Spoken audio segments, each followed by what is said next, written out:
നമസ്കാരം. ഇന്ന് നമ്മളൊരു പ്രത്യേക നിയമവിഷയമാണ് നോക്കുന്നത്. തൃശൂർ പ്രിൻസിപ്പൽ സബ് കോടതിയുടെ ഒരു വിധിക്കെതിരെ കേരള ഹൈക്കോടതിയിൽ വന്ന ഒരു അപ്പീൽ. അതെ, RFA 47/2016. 2025 ജൂലൈ 28-നാണ് ഇതിൽ അന്തിമ വിധി വന്നത്. ഇത് ശരിക്കും ഒരു ഭൂമി വിൽപ്പന കരാറുമായി ബന്ധപ്പെട്ട തർക്കമാണല്ലേ? അതെ. ഇതിലെ പ്രധാന ചോദ്യം എന്താന്ന് വെച്ചാൽ, ഒരു കരാർ ലംഘനമുണ്ടായാൽ കൊടുത്ത അഡ്വാൻസ് തുക, നമ്മളീ പറയുന്ന ഏർനസ്റ്റ് മണി, അത് തിരികെ കൊടുക്കണോ? പ്രത്യേകിച്ചും നഷ്ടമൊന്നും സംഭവിച്ചില്ലെങ്കിൽ. അതാണ് പോയിന്റ്. അപ്പൊ നഷ്ടപരിഹാരം എങ്ങനെ കണക്കാക്കും? ഇതൊക്കെയാണ് ഈ കേസിൽ വന്ന പ്രധാന നിയമവശങ്ങൾ. നമ്മുടെ കയ്യിൽ ഹൈക്കോടതി വിധിയുടെ പകർപ്പുണ്ട്. അപ്പോൾ നമുക്കിതിലെ പ്രധാന കണ്ടെത്തലുകളൊക്കെ ഒന്ന് ലളിതമായിട്ട് നോക്കാം. എന്താണ് ഈ കേസിന്റെ ഒരു കാതൽ? അപ്പീല് കൊടുത്തത് യഥാർത്ഥ കേസിലെ പ്രതികളാണ്. ഡോക്ടർ മാത്യു ജോയ്, പിന്നെ മറ്റു രണ്ടുപേർ. എതിർകക്ഷി ലിജോ ജോസ് എന്നാളും. അതെ. സംഭവം ഇതാണ്. ലിജോ ജോസ് 2008-ൽ ഈ പ്രതികളിൽ നിന്ന് ഒരു സ്ഥലം വാങ്ങാൻ ഒരു കരാറുണ്ടാക്കി. XTA1 എന്ന കരാർ. എത്ര സ്ഥലമായിരുന്നു? ഏകദേശം 106 സെന്റ്. ഒരേക്കറിനടുത്ത് വരും. ഏക്കറിന് 60,000 രൂപ എന്നായിരുന്നു കണക്ക്. ഓക്കെ. അപ്പോ കരാർ പ്രകാരം ലിജോ ജോസ് ആദ്യം 3 ലക്ഷം രൂപ കൊടുത്തു. ശരി. പിന്നെ ഒരു 7 ലക്ഷം രൂപ കൂടി കൊടുത്തു. ആകെ 10 ലക്ഷം രൂപ അഡ്വാൻസ്. ഈ 10 ലക്ഷത്തിനെയാണോ ഏണസ്റ്റ് മണി എന്ന് കരാറിൽ പറഞ്ഞത്? അതെ, കരാറ് രേഖയിൽ അങ്ങനെ തന്നെ പറയുന്നുണ്ട്, ഏണസ്റ്റ് മണിയെന്ന്.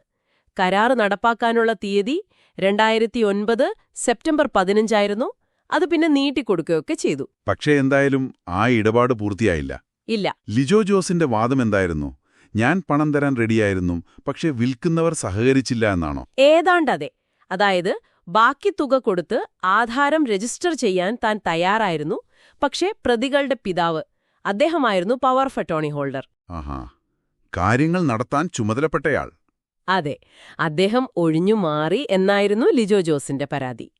ഇതിനിടയ്ക്കൊരു കാര്യം കൂടി ഓർക്കണം. കരാറിലെ ഒരു ചെറിയ ഭാഗം, ഏകദേശം 43 സെന്റോളം സ്ഥലം, ലിജോ ജോസ് ഇതിനകം വാങ്ങിയിരുന്നു. ഓക്കേ.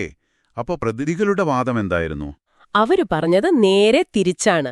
ലിജോ ജോസിന് സമയത്തിന് പണം തരാൻ പറ്റിയില്ല, അതുകൊണ്ടാണ് കരാറ് നടക്കാതെ പോയത്. എന്നിട്ടോ? അതുകൊണ്ട് അവര് കരാറു റദ്ദാക്കി. എന്നിട്ട് ആ കിട്ടിയ 10 ലക്ഷം രൂപ ഏണസ്റ്റ് മണിയല്ലേ, അത് തങ്ങൾ പിടിച്ചുവെച്ചു എന്ന് പറഞ്ഞു. ഓഹോ. അപ്പോ കീഴ്ക്കോടതി, തൃശൂർ സബ് കോടതി എന്ത് തീരുമാനിച്ചു? അതാണ് രസകരം. കോടതി കണ്ടെത്തിയത് കരാറ് ലംഘിച്ചത് വാങ്ങാൻ വന്ന ലിജോ ജോസ് തന്നെയാണെന്നാണ്. ആണോ? അതെ. അതുകൊണ്ട് കരാർ പ്രകാരം സ്ഥലം ലിജോ ജോസിന് നിർബന്ധിച്ച് വിൽക്കാൻ കോടതി ഉത്തരവില്ല. പക്ഷേ പ്രതികൾ വാങ്ങിയ ആ 10 ലക്ഷം രൂപ, അത് 12% പലിശ കൂട്ടി ലിജോ ജോസിന് തിരികെ കൊടുക്കാൻ വിധിച്ചു. ഒരു മിനിറ്റ്. ലംഘിച്ചത് ലിജോ ജോസ് ആണെങ്കിൽ പിന്നെന്തിനാണ് അഡ്വാൻസ് തിരികെ കൊടുക്കുന്നത്, അതും പലിശ സഹിതം? ഇത് കുറച്ച് കൺഫ്യൂസിംഗ് ആണല്ലോ. അതെ. ആ ഒരു പോയിന്റിലാണ് പ്രതികൾ ഹൈക്കോടതിയിൽ അപ്പീൽ പോയത്. ശരി. അവരുടെ പ്രധാന വാദം ഇതായിരുന്നു: കരാർ ലംഘിച്ചത് വാങ്ങുന്ന ആളാണെങ്കിൽ അയാള് തന്ന ഏർണസ്റ്റ് മണി തിരികെ കൊടുക്കേണ്ട കാര്യമില്ല.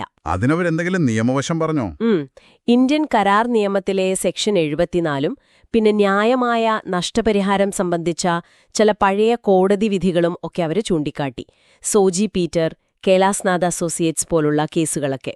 ഓക്കെ. അപ്പോ ഹൈക്കോടതി എന്ത് പറഞ്ഞു? അവിടെ കാര്യങ്ങൾ മാറിമറിഞ്ഞോ? ഹൈക്കോടതിയുടെ കണ്ടെത്തലാണ് ഇവിടെ ഏറ്റവും പ്രധാനം. അവര് പറഞ്ഞത് എന്താണെന്ന് വെച്ചാൽ, കരാറിൽ ഏർണസ്റ്റ് മണി നഷ്ടപ്പെടും എന്ന് വ്യവസ്ഥയുണ്ടെങ്കിൽ പോലും ശരിയാണ്, പക്ഷേ വിൽക്കുന്നയാൾക്ക് ആ കരാർ ലംഘനം കൊണ്ട് യഥാർത്ഥത്തിൽ എന്തെങ്കിലും സാമ്പത്തിക നഷ്ടം സംഭവിച്ചു എന്ന് തെളിയിക്കണം. അതായത് നഷ്ടമുണ്ടായെന്ന് ചുമ്മാ പറഞ്ഞാൽ പോരാ, തെളിയിക്കണം. അതെ, തെളിയിക്കണം. ഇനി നഷ്ടം സംഭവിച്ചിട്ടില്ലെങ്കിലോ? അല്ലെങ്കിൽ കരാർ ലംഘനം കാരണം വിൽക്കുന്നയാൾക്ക് സത്യത്തിൽ ലാഭമാണുണ്ടായതെന്ന് വെക്കുക. ഉദാഹരണത്തിന് ഭൂമിയുടെ വില കൂടിയതുകൊണ്ട്. അങ്ങനെ ഒരു സാധ്യതയുണ്ടല്ലോ.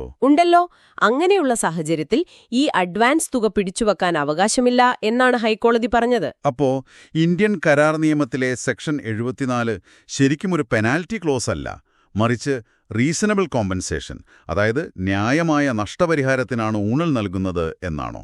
എക്സാക്ട്ലി. അത് തന്നെയാണ് പോയിന്റ്. ന്യായമായ നഷ്ടപരിഹാരം. അല്ലാതെ ലംഘനത്തിനൊരു ശിക്ഷ എന്ന നിലയ്ക്കല്ല ഈ തുക പിടിച്ചുവെക്കുന്നത്. ഈ കേസിൽ അങ്ങനെ വല്ലതും സംഭവിച്ചോ? അതായത് വിൽക്കുന്നവർക്ക് ലാഭം കിട്ടിയോ? അതെ, അതാണ് അടുത്ത പ്രധാന കാര്യം. ഈ കേസിൽ പ്രതികൾ, അതായത് വിൽക്കുന്നവർ തന്നെ സമ്മതിക്കുന്നുണ്ട് കാലം കഴിഞ്ഞപ്പോ ആ ഭൂമിക്ക് വില കൂടിയെന്ന്. ഓഹോ, അപ്പോ കരാറ് നടക്കാത്തതുകൊണ്ട് അവർക്ക് സാമ്പത്തിക നഷ്ടമുണ്ടായില്ല. ഉണ്ടായില്ലെന്ന് മാത്രമല്ല, ശരിക്കും ലാഭമുണ്ടാകാനുള്ള സാധ്യതയാണ് വന്നത്. അപ്പൊ പിന്നെ എങ്ങനെയാ 10 ലക്ഷം പിടിച്ചുവെക്കുക? അതുതന്നെ. അതുകൊണ്ട് ആ 10 ലക്ഷം രൂപ പിടിച്ചുവെക്കാൻ പ്രതികൾക്ക് അർഹതയില്ലെന്ന് ഹൈക്കോടതി തീർത്തു പറഞ്ഞു. ആ പണം തിരികെ നൽകണം. ശരി. അപ്പോ കീഴ്ക്കോടതിയുടെ വിധി ഹൈക്കോടതി ശരിവെച്ചു. ആ പണം തിരികെ കൊടുക്കണമെന്ന കാര്യത്തിൽ. അതെ, ആ കാര്യത്തിൽ ശരിവെച്ചു. പക്ഷെ പലിശയുടെ കാര്യത്തിൽ ഒരു ചെറിയ മാറ്റം വരുത്തി.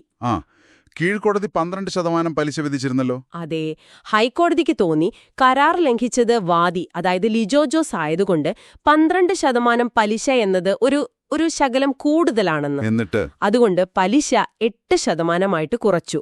ലിജോ ജോസ് കേസ് കൊടുത്ത തീയതി മുതൽ പണം എന്നാണോ തിരികെ കൊടുക്കുന്നത് അതുവരെ 8% വാർഷിക പലിശ നൽകിയാൽ മതി. അതാണ് അന്തിമവിധി. അപ്പോ ഈ ഒരു കേസ് സ്റ്റഡിയിൽ നിന്ന് നിങ്ങൾ കോർക്കാൻ പറ്റുന്ന പ്രധാന കാര്യം ഇതാണ് അല്ലേ?